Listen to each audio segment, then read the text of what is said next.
एक राजा ने अपने महल में गरीबों के लिए भोजन तैयार कराया, लेकिन दुर्भाग्यवश खीर में एक सांप गिर गया। किसी को भी इसका पता नहीं चला और वो खीर गरीबों में परोस दी गई और इसे खाने से सभी गरीबों की मृत्यु हो गई। ये देखकर राजा के होश उड़ गए। उसे लगा कि उस पर गरीबों की हत्या का पाप लग गया। पश्चाताप में वो अपना महल और राज्य छोड़कर जंगलों की ओर निकल पड़ा। उसने सोचा कि शायद तपस्या से उसे इस पाप से मुक्ति मिल सके।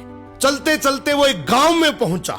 गांव के चौपाल में बैठकर उसने पूछा कि क्या इस गांव में कोई ऐसा परिवार है जो सादा जीवन और भक्ति में विश्वास रखता हो।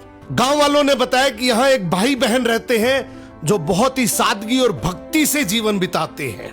राजा उसी घर में ठहर गया। अगली सुबह राजा ने देखा कि वो लड़की ध्यान में बैठी हुई है। आमतौर पर वो जल्दी उठकर घर का काम और नाश्ता बना लेती थी, लेकिन उस दिन वो काफी देर तक ध्यान में लीन रही। जब वो ध्यान से उठी तो उसके भाई ने कहा, बहन आज तुम देर से उठी हो, घर पर एक मुसाफिर ठहरा है, नाश्ता कराकर उसे जल्दी भेजना था। लड़की ने शांति से कहा, भैया ऊपर धर्मराज के दरबार में एक बहुत उलझा हुआ मामला चल रहा था, उसी पर ध्यान लगा था, इसलिए देर हो गई। भाई ने पूछा, कैसा मामला?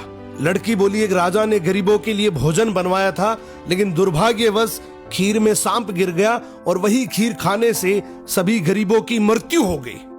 अब धर्मराज ये तय नहीं कर पा रहे हैं कि इस पाप का दोष राजा को लगे या उस सांप को या फिर उस नौकर को जिसने बिना जांचे खीर परोस दी थी। राजा ने प्रार्थना की, क्या मैं एक रात और यहाँ रुक सकता हूँ? भाई बहन ने अनुमति दे दी। उधर गांव की चौपाल में दिन भर लोग बातें करते रहे कि पता है फला राज्य के राजा ने अपने राज्य के गरीबों को हटाने के लिए उन्हें जहरीला भोजन खिलाकर मरवा दिया।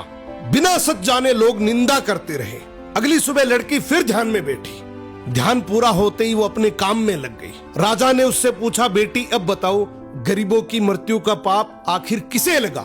लड़की ने शांत स्वर में कहा, वो पाप उन लोगों को लगा जो चौपाल पर बैठकर बिना सच जाने निंदा कर रहे थे। राजा की आंखें भर आई, ये जानकर कि वो इसका दोषी नहीं है। जिंदगी में याद रखना, दूसरों के पाप गिनने वाला इंसान अक्सर अपने सर पर सबसे बड़ा पाप उठा लेता है।